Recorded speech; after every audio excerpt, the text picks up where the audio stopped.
There's a reason this story was buried, not forgotten. Buried, like a corpse too grotesque to be mourned. Mexico in 1888 didn't forget Guadalupe Bejarano. It was silenced. Because what she did wasn't just murder, it was ritual, calculation, a performance of dominance hidden behind rosary beads and charity. And if you're hearing this now, it means someone failed to keep it sealed. They called her a saint. That's how it starts. The widow in black lace, attending mass with dry eyes and silver crucifix in hand. Her mansion on Tuba Street, towering over the cobblestone like a fortress for God, whispered of devotion and grace. Servants bowed, priests nodded, the poor prayed to her name. Guadalupe Bejarano, a woman of class, dignity, and deep faith. That's the illusion. But the truth screamed beneath floorboards. In 1888, Mexico City was wrapped in velvet and violence, the perfect costume for empire. While President Porfirio Diaz posed as a modern Caesar, the capital suffocated in its contradictions. Gaslights glimmered above gutter water, opera houses sat across from child brothels, and in the shadows, predators moved unchallenged, because the system was built to protect them. And no one moved more silently or more dangerously than Guadalupe. She didn't kill out of rage. She didn't kill out of need. She killed because control is addictive, and because no one stopped her the first time. Power, when left unchecked, becomes its own god, and in her home, God bled. The girls who entered her home were always the same. Young, quiet, desperate. They had no voices, no families who could shake the pillars of aristocracy. They came barefoot from the mountains, carrying bundles of worn clothes and the hopes of villages destroyed by drought and war, and they disappeared, one by one, into silence. What Guadalupe built was not merely a house of horror, it was a system, a structure, a laboratory of obedience. This wasn't some mad woman in a cellar. This was organized, methodical, intentional, and the truth is, she couldn't have done it alone. Because monsters like her don't exist in isolation. They're built, they're supported, they're protected by a society that values image over innocence, silence over screams. You've been taught history is written by the victors, but this story was erased by the powerful, and we're here to exhume it. Keep listening, but be warned. Once you descend into Guadalupe's house, you don't come back unchanged. They said her punishments were strict but necessary. That's what neighbors told each other when they heard the cries at night. Old homes creak, they said. Sometimes girls from the country get overwhelmed. It's not cruelty. It's discipline. That's how silence spreads, not through censorship, through rationalization. Guadalupe Bejarano didn't raise suspicion because she didn't need to hide. She was the system. A widow of a respected merchant, known for placing orphaned girls in respectable households. Her charity events were featured in local papers. Her donations to the church were whispered about by envious wives. She employed maids, cooks, even tutors, all under the pretense of moral guidance. But inside the Tuba Street mansion, something else grew. She called it correction, a method, a refinement of spirit through pain. Behind locked cellar doors, girls were stripped of everything, clothing, identity, autonomy, but always with formality. Guadalupe believed in process. She recorded, she observed. She treated each victim as a subject, not inhuman, but less than. She wasn't killing for pleasure. She was perfecting obedience. And that's what made her more dangerous than a beast. Beasts lash out, Guadalupe calculated. It began with Casimira Juarez, a girl of 16 from Michoacán, who arrived carrying a letter from a priest and hope in her chest. Within weeks, she was broken. But not from blows, from humiliation, ritualized and repeated until her reflection no longer recognized itself, made to apologize for things she hadn't done, punished for the shape of her body, starved, isolated, then suddenly praised. A pattern designed not just to wound, but to rebuild her into something hollow. Her son, Aurelio, watched from the upper floors, slipping into laudanum nightmares just to silence the cries echoing from below. He tried once, only once, to question it, but she stared through him with that terrifying calm. Would you like to learn respect the same way she is? He never spoke again, and this is where the illusion begins to shatter, not for the city, Not yet, but for you. Because what you're seeing now is not insanity. It's the quiet face of generational power, the kind passed down, not in blood, but in methods. Guadalupe's behavior didn't appear from nowhere. It was inherited, refined, masked in religion, masked in duty. You think evil screams? It doesn't. It smiles behind charity. And the more you understand this, the more the world around you starts to look familiar. What if I told you, some systems weren't designed to protect the innocent, but to hide the guilty? January 18th, 1887. A fog sat over the city like a veil over the eyes of God. Casimira Juarez's heart was still beating. Not for long. Guadalupe didn't plan to kill her. Not at first. But when you experiment with obedience long enough, the body becomes irrelevant. It's the soul you want to break. It had been 6 weeks. 6 weeks of obedience drills disguised as chores. 6 weeks of humiliation served as virtue. 6 weeks of whispers through iron grates and the smell of burned fabric and skin. Guadalupe called them lessons. But on that particular morning, something shifted. Casimira didn't scream when the heated spoon touched her thigh. She flinched, but her mouth remained closed, and in that silence, Guadalupe saw what she feared most: resistance. That's what killed her. Because the experiment was never about pain, it was about ownership. When Guadalupe realized she could no longer extract fear, she escalated. She needed collapse. She needed to see the light flicker in the girl's eyes, not extinguished all at once, but slowly, like a candle running out of wick. But she miscalculated. Casimira died with her eyes open. Her body gave out before her spirit did. And that drove Guadalupe into a deeper obsession. She didn't panic. She didn't weep. She studied the corpse like a disappointed artist, took notes in a red leather book, logged what worked, what didn't, the dosage of starvation, the pacing of sleep deprivation, the moments when Casimira prayed, and when she stopped. And then, she wrapped the body in linens, waited until the hour of the wolves, that liminal space before dawn, and dragged it out through the servants' entrance. No one saw her. She chose a construction lot outside the city. Loose earth, no patrols, no questions, a perfect place to plant a secret. And when she returned to her mansion, she made tea. That's how easy it is to oberia life when no one is looking.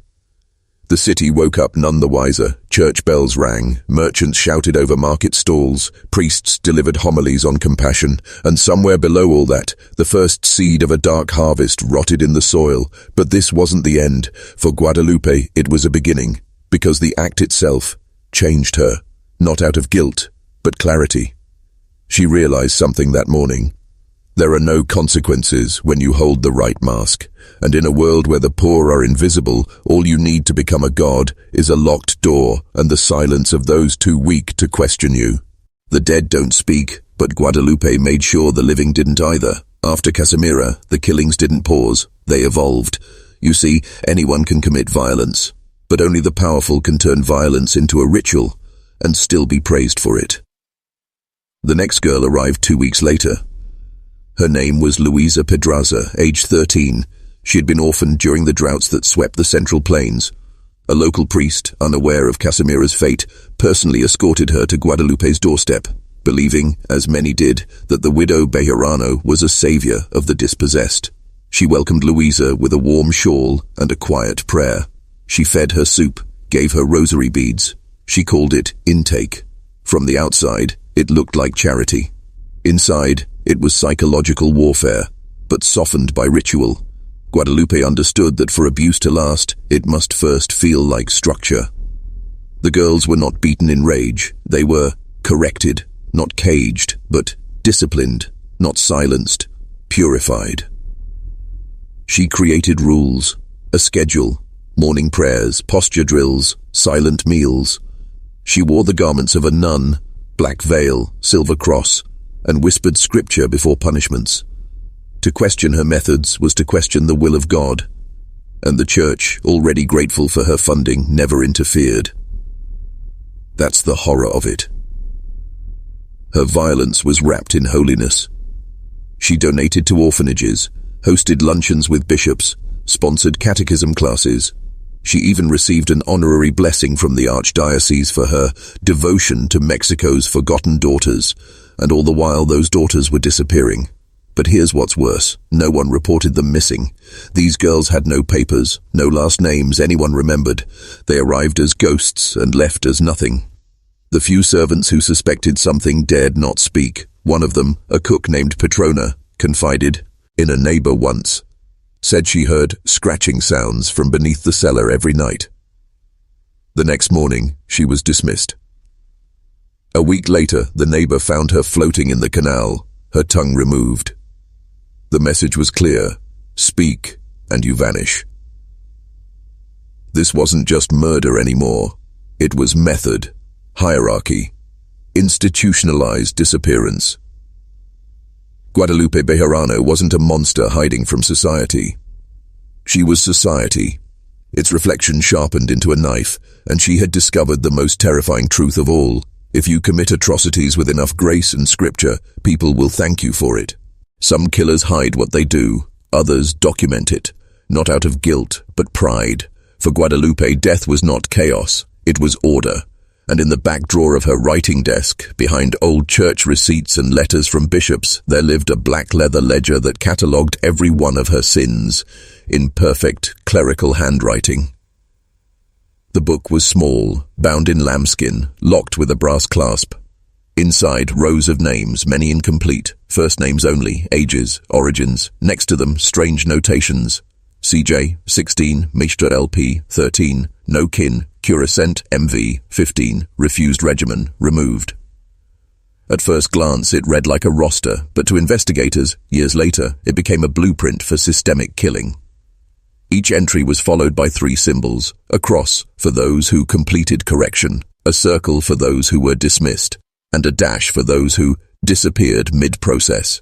The code was never meant to be deciphered, but it didn't need to be. The horror was in the pattern. Every dash correlated to a girl never seen again, every circle to a shallow grave later discovered in the foundations of demolished buildings, and every cross. Those girls were buried under her chapel, their deaths hidden beneath marble plaques of sainthood. The names weren't the only thing recorded.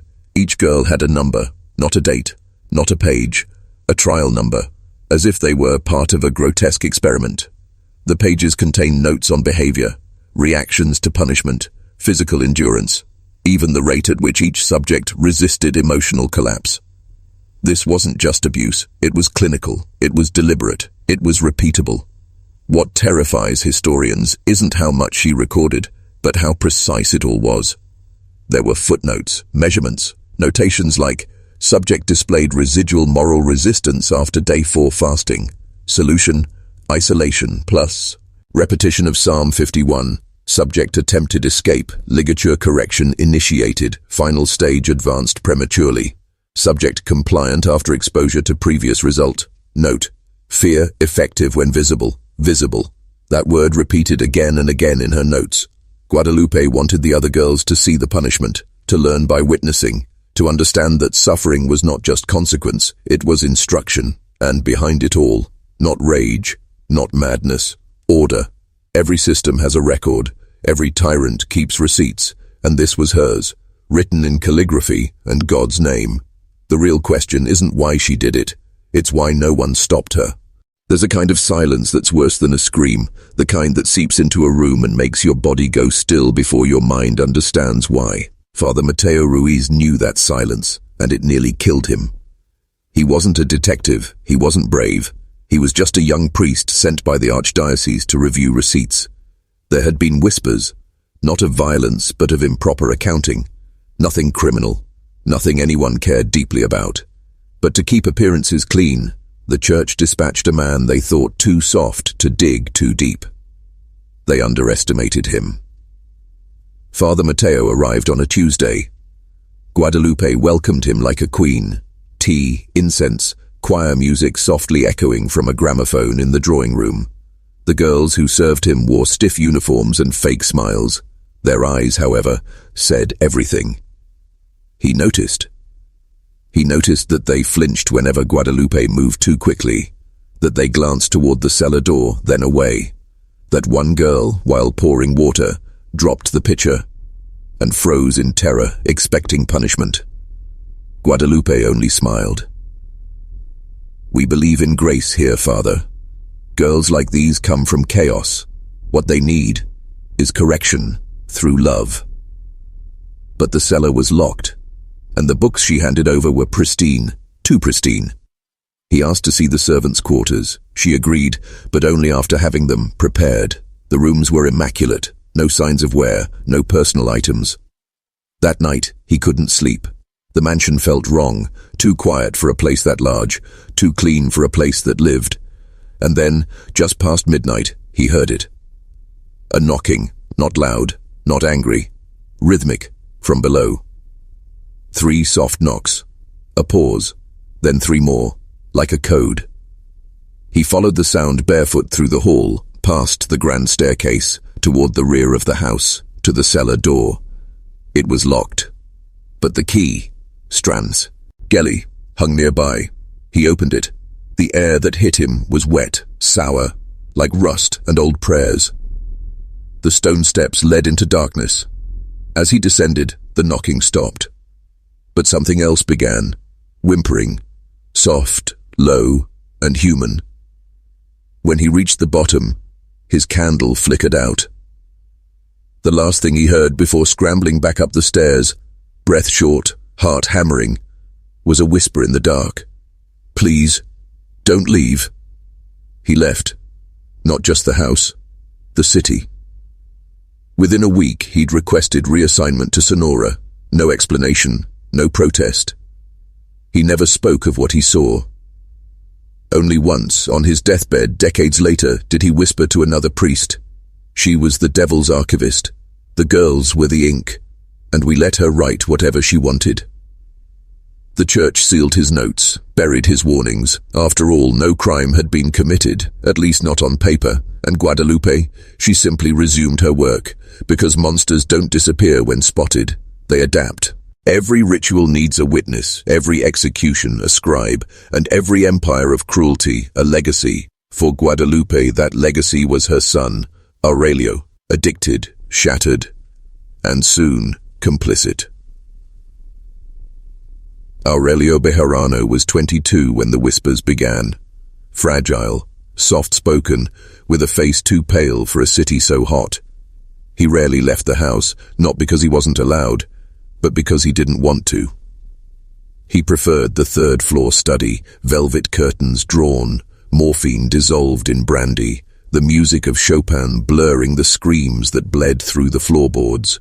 He knew, not all the details, not yet, but enough. He knew girls came and didn't leave. He knew Guadalupe spoke to the walls at night. He knew the ledger wasn't fiction. And worst of all, he knew he didn't have the strength to stop her. Aurelio had been raised to obey. His mother didn't beat him. She didn't have to. She carved obedience into his psyche with praise and poison, alternating between affection and silence like a metronome. When he cried as a child, she kissed his cheek, then whispered, "Only the weak suffer aloud." Now, years later, suffering filled the house, and Aurelio stayed quiet. But silence wasn't enough anymore. It started with small things, helping carry boxes, hauling sacks of lime, taking notes for the ledger when her arthritis flared. She called it support. Then came the first disposal. A girl, unnamed in the records, had resisted, fought back. She broke Guadalupe's nose with a fire iron. The widow wept, not from pain, but from disrespect. "You see, my son," she told him, blood clotting in her nostrils, "these girls are not victims. They are rot, and rot must be burned or buried, but never pitied." She handed him gloves. She pointed to the body, still warm. And Aurelio, high, trembling, ashamed, obeyed. He helped her wrap it, drag it, bury it beneath the citrus trees behind a chapel. He didn't sleep for 3 days. He wrote poetry. He carved verses into the wood of his writing desk. One line repeated over and over, "God counts the sparrows, but not the daughters." From that night on, the killings became monthly. She timed them with the liturgical calendar. Holy days, saints' feasts. Lent was the most active. Each ritual followed the same pattern: fasting, prayer, isolation, correction, elimination. Aurelio's job was simple: remove the body, erase the trace, update the record. In return, he was kept doped, praised, and pitied, her beautiful, broken boy, both victim and collaborator. And slowly, what was once horror became routine. The girls were no longer girls. They were entries. They were outcomes. They were data. Guadalupe's madness wasn't chaos. It was scientific. And now she had an assistant. One morning, Aurelio woke screaming. He had dreamt of dozens of faces, all eyeless, whispering in unison, "We're still here." Guadalupe soothed him, rocked him like a child, then handed him the ledger. "If you don't write it down," she said, "they never existed." At first the killings were hidden, then they were routine, but eventually they became something worse: profitable. By 1886, whispers of Madre Bejarano's discipline house had reached the haciendas of Querétaro, Zacatecas, even as far north as Chihuahua. The official story was simple. She took in troubled girls, runaways, orphans, or daughters of moral danger, and turned them into obedient young women fit for marriage or servitude. But in private, the rich heard a different message. "If you have a daughter you can't control, send her to me. You won't have to worry anymore." And so they did. Not peasants, not farmers, landowners, priests, generals. Girls arrived in carriages, blindfolded. Some were pregnant, some were mute. Some had simply been too opinionated. Their families paid reform fees. These were not small amounts. In today's terms, thousands of dollars exchanged hands for a promise that one woman would erase a problem. The paperwork was immaculate: signed letters, stamped receipts, everything legal. The state loved her. She was reducing crime, handling orphans, quieting scandal. In private, Guadalupe told herself she was God's broom, cleaning filth no one else dared touch. She built a network. A chaplain in Mexico City helped forge baptismal records to hide identities. A midwife in Guadalajara sent unwanted female newborns her way. A lieutenant in San Luis Potosí delivered girls from brothels too violent to survive. No one called it murder, they called it mercy. She even offered discretion discounts to priests with illegitimate daughters. Some girls lasted weeks, others hours. They were stripped of names, referred to by initials, and assigned ranks based on how easily they conformed. Rank A, silent, compliant. Rank B, defiant, but moldable. Rank C, terminal. Aurelio began to change too. His poetry darkened, his addiction deepened. And soon even he stopped asking for the girls' names. He simply copied the data, dug the graves, added another cross, another dash, another circle. Every death had a dollar amount. Some entries in the ledger even listed payment terms. Pesos for 3-day reform, results guaranteed. Extra fee for disposal, no refunds after intake. By 1887, the Bejarano property was doubling as a private extermination clinic, hiding behind stained glass windows and holy rites. And no one reported her. Because she wasn't just killing poor girls. She was killing inconvenient ones. Girls who said no, girls who read too much, girls who disobeyed the wrong man, and for a price, Guadalupe.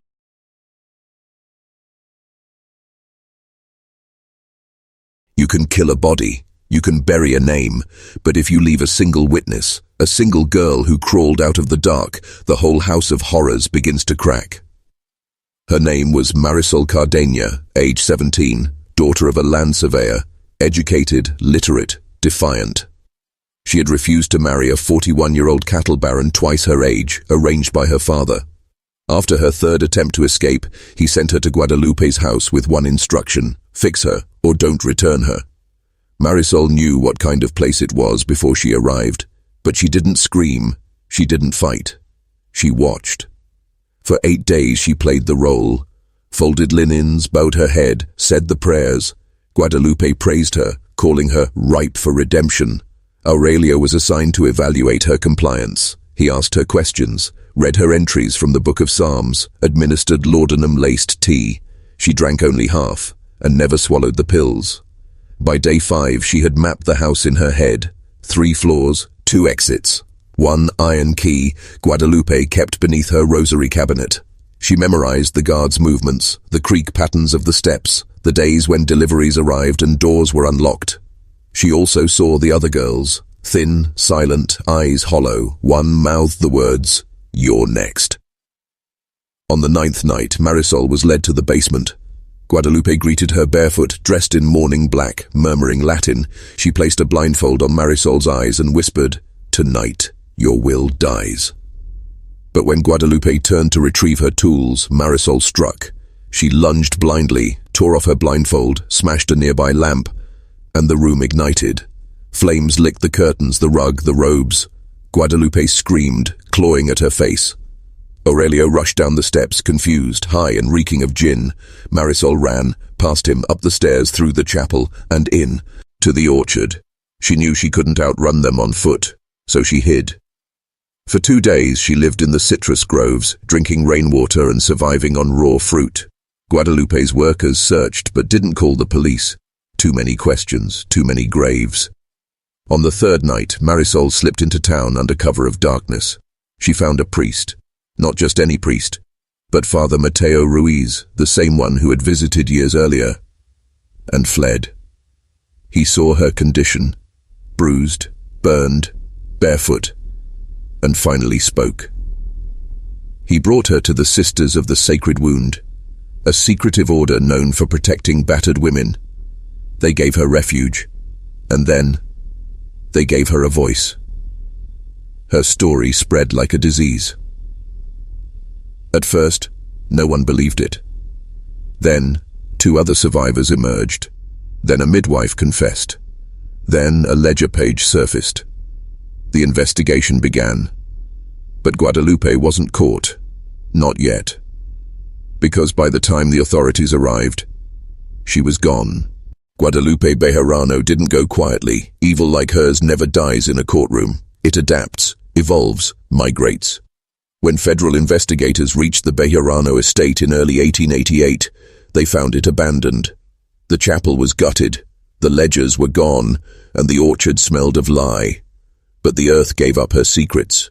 12 graves were found beneath the citrus trees. Another 17 behind the prayer house. A 3rd cluster, mass, unnamed, shallow, beside the burned-out stable. All female, all young, all beyond identification. The press called it La Huerta de los Lamentos, the Orchard of Laments. Mexico City demanded justice, but justice had already slipped away. Guadalupe had vanished, and so had Aurelio. They were last seen boarding a donkey cart heading south, dressed as pilgrims on a holy fast.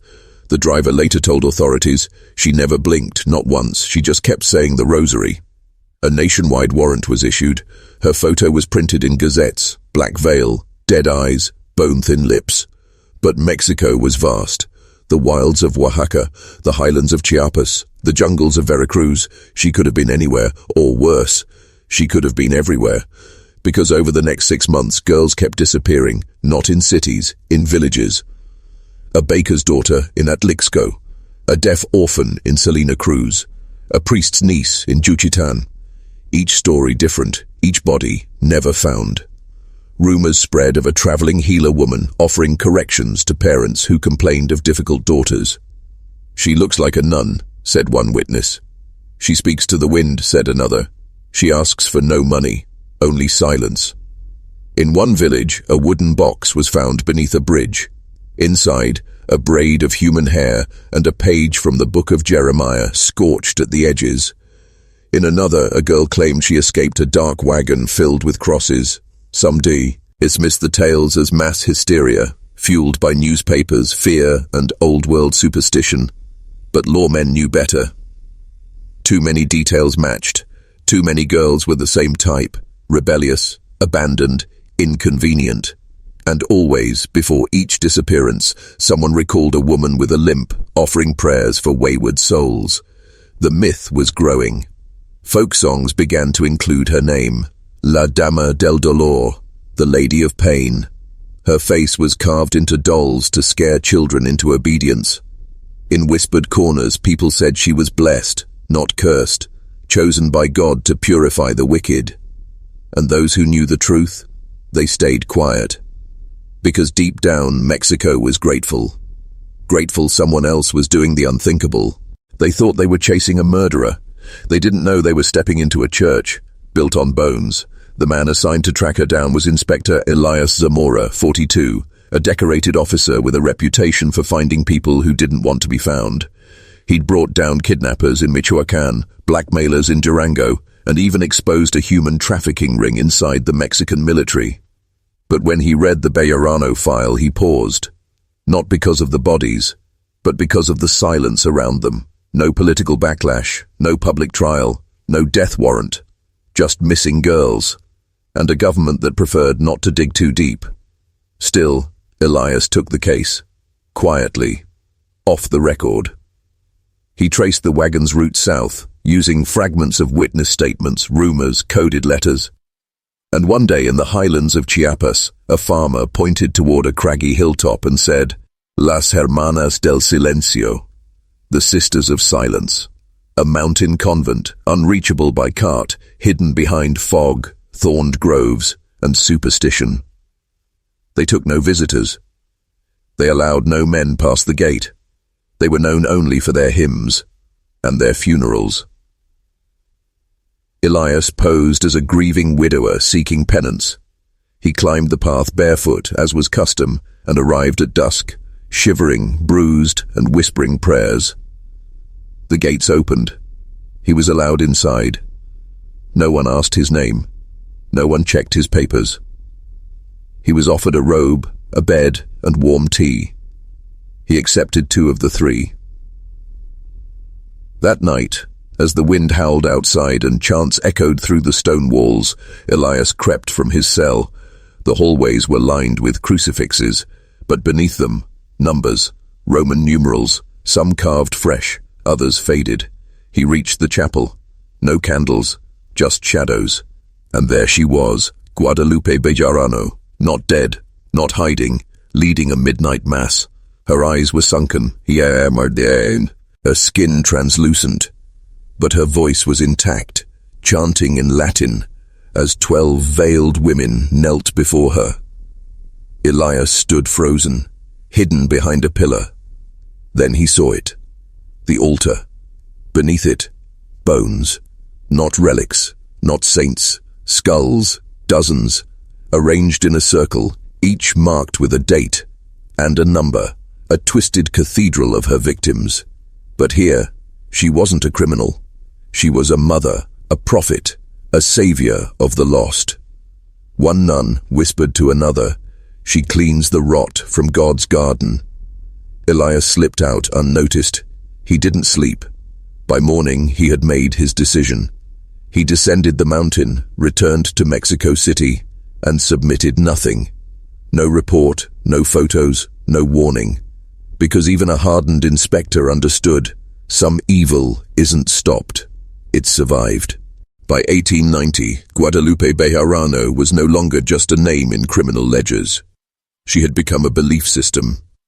Something whispered by mothers, feared by daughters, admired by men who mistook cruelty for control. The convent in Chiapas remained untouched. Authorities claimed it didn't exist. Mapmakers left the hilltop blank, and every man who tried to find it either returned empty-handed or didn't return at all. But the bodies, they kept showing up. In Puebla, a 14-year-old girl was found with obediencia carved into her shoulder. In Zacatecas, 2 sisters disappeared after refusing to enter arranged marriages. Their shoes were found nailed to a church door. In Guadalajara, a midwife confessed to performing 19 forced corrections on behalf of a woman she called La Santa Pálida. That name spread like smoke, the Pale Saint. She was no longer Guadalupe Bejarano. She was a holy purpose, a figure worshipped in the cracks of old Mexico, where law was thin and faith was everything. She had followers. They didn't wear robes. They didn't carry blades. They didn't need to, because they were nurses, teachers, nuns, even mothers. Women who believed girls had one purpose, and any resistance was a sin.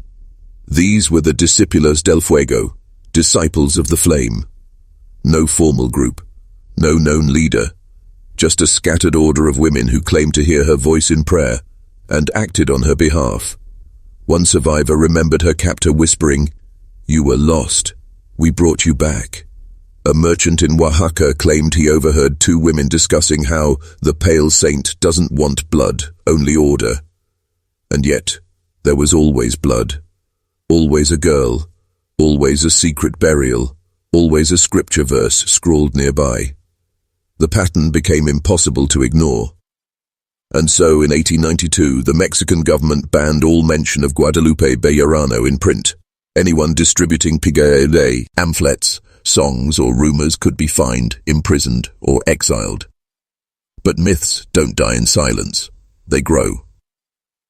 Because that same year, a manuscript surfaced in Guanajuato, a diary said to be written by a nun from the Chiapas convent.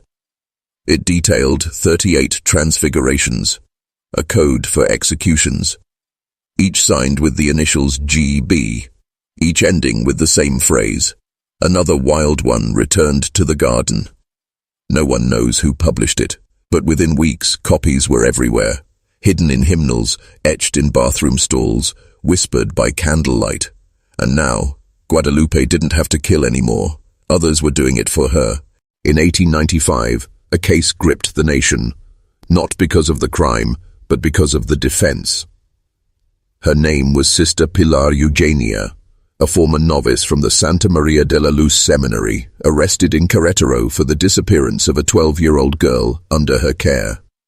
The child's remains were discovered behind the seminary's greenhouse, bound, burned, and buried with a crucifix. But what shocked investigators wasn't the brutality, it was the note pinned to the body, a page from the forbidden Bejarano manuscript, verse 12, line 4. "To correct the crooked, one must burn away the bend." Sister Pilar didn't deny it. She confessed immediately, calmly, even proudly.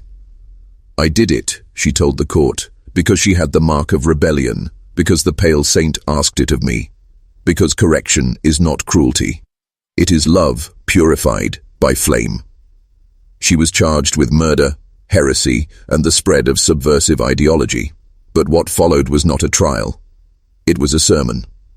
Her defense attorney, Father Anselmo Ruiz, a disgraced Jesuit scholar known for his obsession with divine justice. He argued that Guadalupe Bejarano was not a criminal, but a saint misunderstood by the modern world. He cited scripture, quoted saints, even compared Guadalupe's corrective work to the purging of demons in the Gospel of Mark.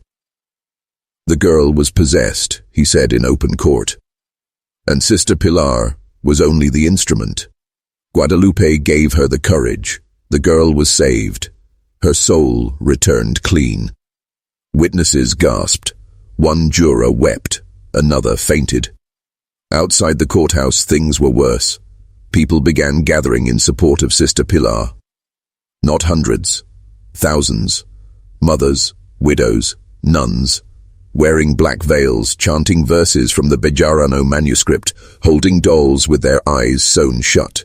They called themselves Las Herederas, the heiresses, not of wealth, of purpose. Inside, the prosecution tried to regain control.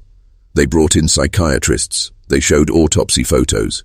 They read excerpts from the manuscript describing ritual scalding, but it didn't matter, because the more they spoke, the more the crowd grew, the more jurors trembled, and the more Guadalupe's myth swelled.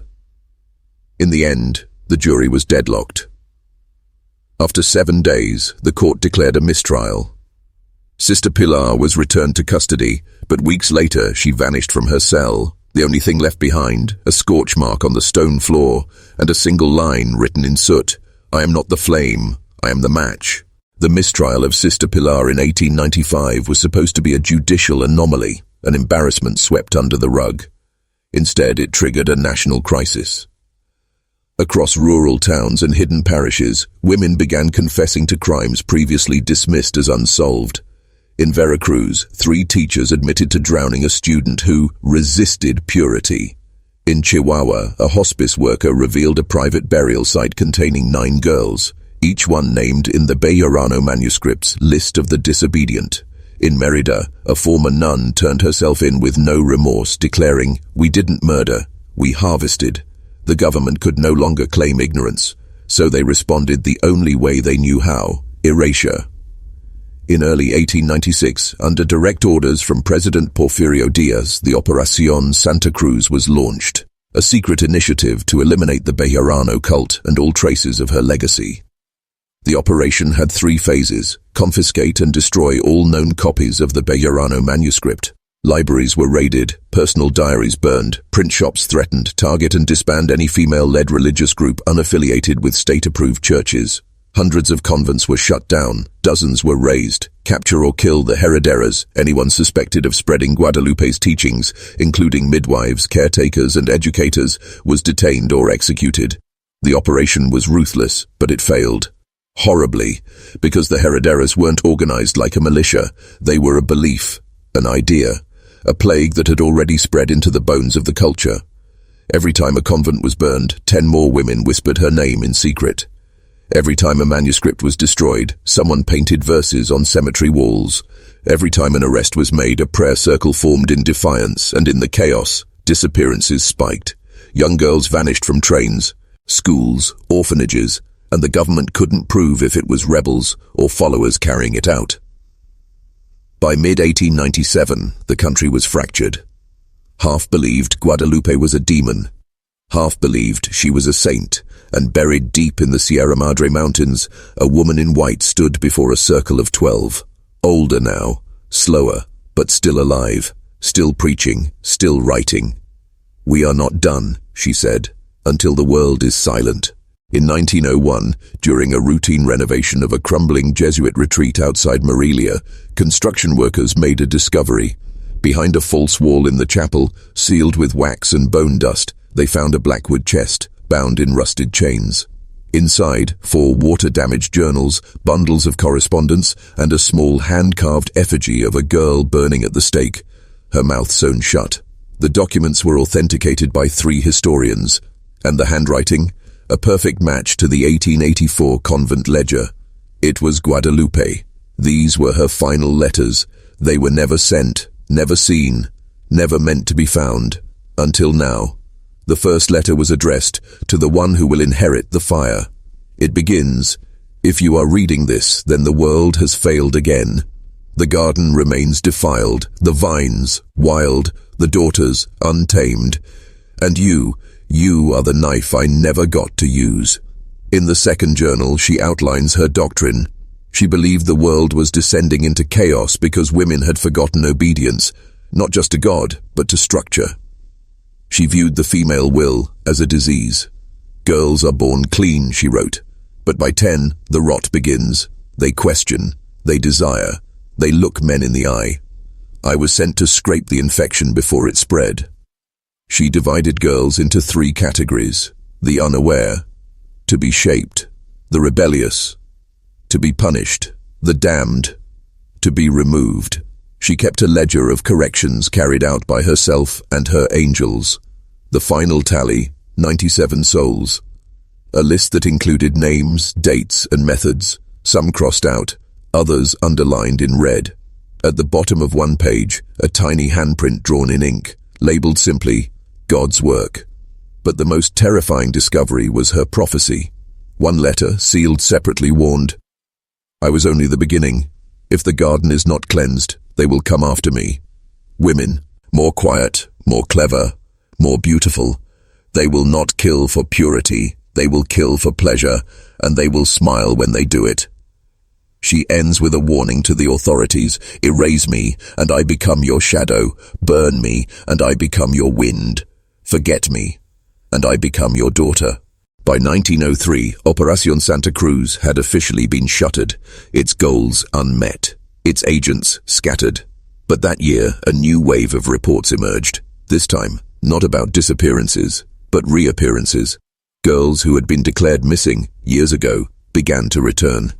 From the mountain towns of Durango, the fogged valleys of Hidalgo, the ravines outside Puebla, they wandered barefoot into villages, starved, silent and dazed, wearing old-fashioned pinafores stitched with a strange black thread, symbolic embroidery of thorns around the collar. Each one was missing something. Not a limb, not a voice, but memory. One case made national headlines. Dolores Rivera, age 11, vanished in 1899 from a school in Aguascalientes, declared dead after her bonnet was found stained with blood beneath a schoolhouse staircase. In 1903, she was found 300 miles away, standing outside a church in Zacatecas, unharmed, silent, and smiling. She couldn't recognize her mother. She didn't know her name. Doctors ran tests. Physically, she was fine. Emotionally, she was blank. But during a bath, a nurse screamed, because across Dolores's spine, running shoulder to tailbone, was a brand, faint like old scar tissue. It read, Per Jesum Cruciata, through Jesus, purified by pain, the same phrase carved into the altar of Bejarano's destroyed convent. Dolores was the first, but not the last. Over the next 2 years, 12 more girls emerged, all with the same symptoms: amnesia, a mild permanent smile, sudden fluency in Latin or ancient church hymns, and most chillingly, a violent response to mirrors. Several had to be restrained after attempting to scratch their own faces when seeing their reflection. When asked to draw what they saw, each girl scrawled a similar shape: a pale woman in white, eyes blacked out, holding a candle, with a child's jaw in her other hand. The church called it mass hysteria, the government called it opportunistic theater, but the families, they began to whisper a different term: las hijas calladas, the quiet daughters, not the same as the herederas, younger, stranger, altered. No one knew where they had been, no one knew who had returned, and no one, no priest, no doctor, no scholar, could explain what they all began saying in unison when the lights were turned off. She said the world was too loud, that silence is love, that fire is peace. In 1906, the Vatican dispatched a seasoned exorcist to Mexico. His name was Father Íñigo de Solis, a Jesuit scholar from Toledo, fluent in 8 languages, veteran of 36 sanctioned rites, and deeply skeptical of folklore. He was not sent for Guadalupe. He was sent for the quiet daughters. The girls were being held at a secluded asylum in Oaxaca, guarded, observed, and quiet, until Father Íñigo arrived. What followed would never be published in church records. But decades later, his private journals surfaced. The content was so disturbing, it was banned in Spain for nearly a century. January 11th, 1906. They do not scream. They hum. They wake in perfect rhythm. They recite phrases no one taught them. He made her flesh from smoke and her soul from coal. I fear I have not been sent to exorcise demons, but to interview them. Father Íñigo's first session was with Camila Rojas, age 13. She had been missing since 1901.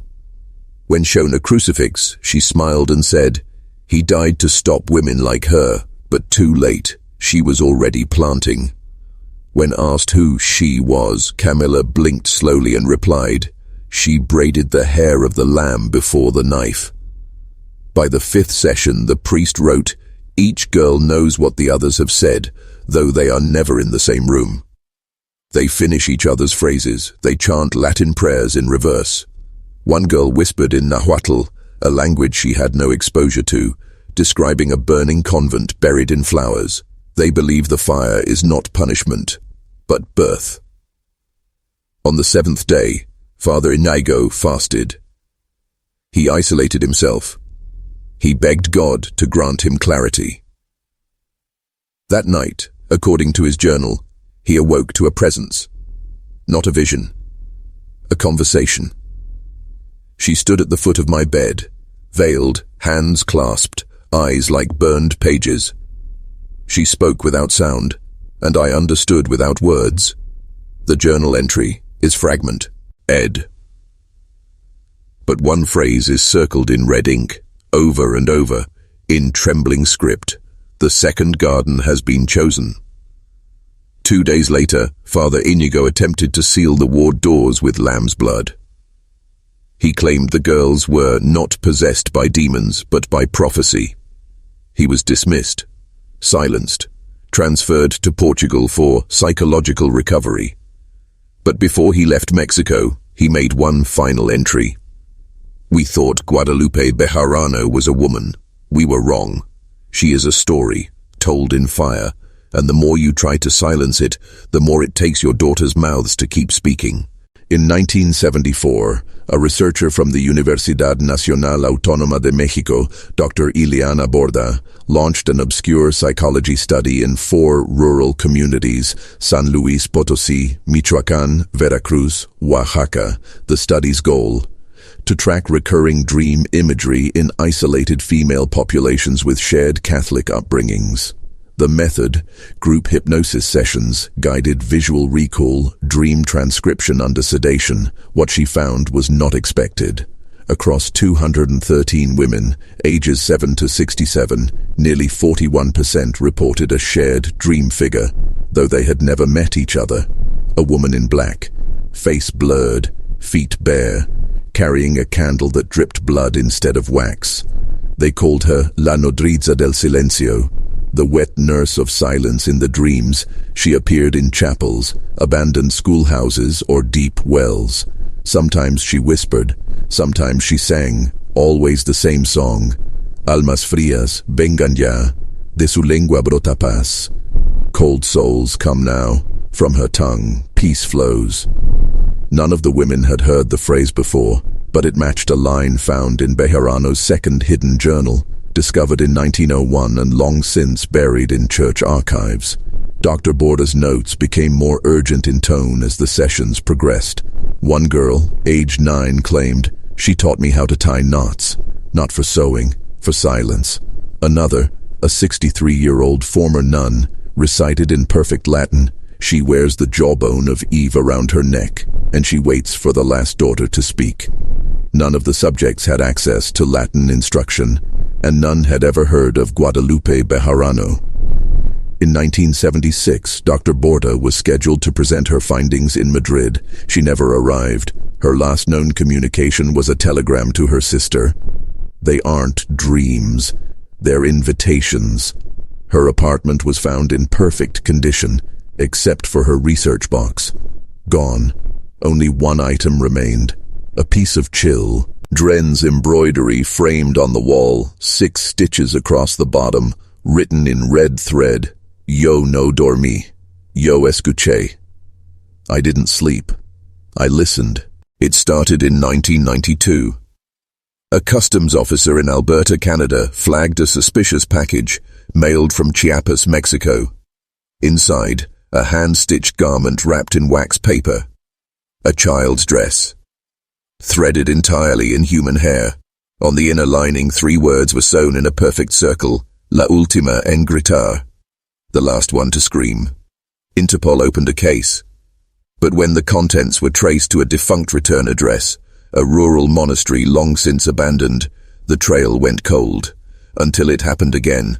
In Romania, in Ecuador, in Morocco. Each time the item changed: a child's bonnet, a communion sash, a stuffed lamb, but the message stayed the same: the last one to scream. In 2004, leaked Vatican correspondence referred to a clandestine group operating under the name Las Herederas de Guadalupe, translated, the heiresses of Guadalupe. The church labeled them a feminine apocalyptic sect, believed to conduct silent birth rituals, spiritual mutilations, and psychological purification rites on adolescent girls across orphan networks. No arrests, no prosecutions, no names. Because the organization had no central leader, only doctrine passed like a virus. Survivors began surfacing by 2010. In a Chilean safe house, a 17-year-old girl escaped one such circle. Her testimony was recorded but never made public. Until now, she said, "They told me I was born with too much noise, that Guadalupe had burned it from herself, and I must do the same. They put wax in my ears every night. They cut off my hair and buried it. I wasn't allowed to speak unless it was prayer, and every time I disobeyed, they made me sit in the fire room." When asked what that meant, she wept and simply replied, "There was no fire, just mirrors." Photos smuggled from one raid in Slovakia showed walls lined with children's artwork, primitive sketches, all depicting a woman with no face, arms raised, with fire where her mouth should be. In one drawing, she is holding a rosary. In another, a human jaw. The final known transmission from the group was a radio broadcast on an unused FM frequency in Veracruz 2016. The voice, female, young, monotone. She said, "We are not saved by men nailed to wood. We are saved by women burned by silence. Guadalupe lives in every girl who no longer cries when she dreams." The station cut to static and was never heard again. What if we told you Guadalupe Bejarano was never legally executed? No burial record exists. Her supposed corpse, recovered from the convent ruins in 1891, was too small to match her prison height. Her dental chart mysteriously vanished from church records, and the woman beheaded by the crowd may have been someone else entirely. There is no forensic confirmation, no death certificate, no autopsy, only a public story, repeated, ritualized. The deeper scholars dig, the more they uncover a deliberate mythology, constructed not to explain her death, but to contain her. According to newly surfaced Vatican letters, Guadalupe was believed to be a mimetic contaminant, a spiritual infection not tied to her physical form, but to her name and narrative. Once spoken, the story spreads. Once believed, the story takes root. It is not supernatural in the classic sense. It's psychological, theological, viral. An archetype that evolves inside guilt, shame, repression, particularly among young women raised under religious silence. In 2021, a behavioral analysis unit in Geneva released a controversial paper. Guadalupe is not a person. She is a weaponized myth, engineered by centuries of pain, carried in language, activated by ritual, sustained by silence. The researchers were later discredited, not for lack of evidence, but because half the subjects in their study began exhibiting synchronized speech disorders after reading fragments of Guadalupe's journals. They all described a recurring dream, a burning chapel, no doors, and a woman facing the corner humming a song no one taught them. So what does this mean? It means maybe Guadalupe didn't kill those girls. Maybe she took something from them, their voices, and used them as new vessels. Maybe she wasn't the first. She was just the first to understand what she was becoming. The first female serial killer in Mexico, or the first modern echo of something much older. You don't need to believe in demons. You just need to ask, why do women across centuries, across cultures, wake with burns they can't explain? Why do so many remember a veil, a smile, a candle dripping blood, before they even know her name? And if you've made it this far, if you've listened to all 20 chapters, you know it now. You've heard the story, you've spoken the name, you've passed the thread into your own hands.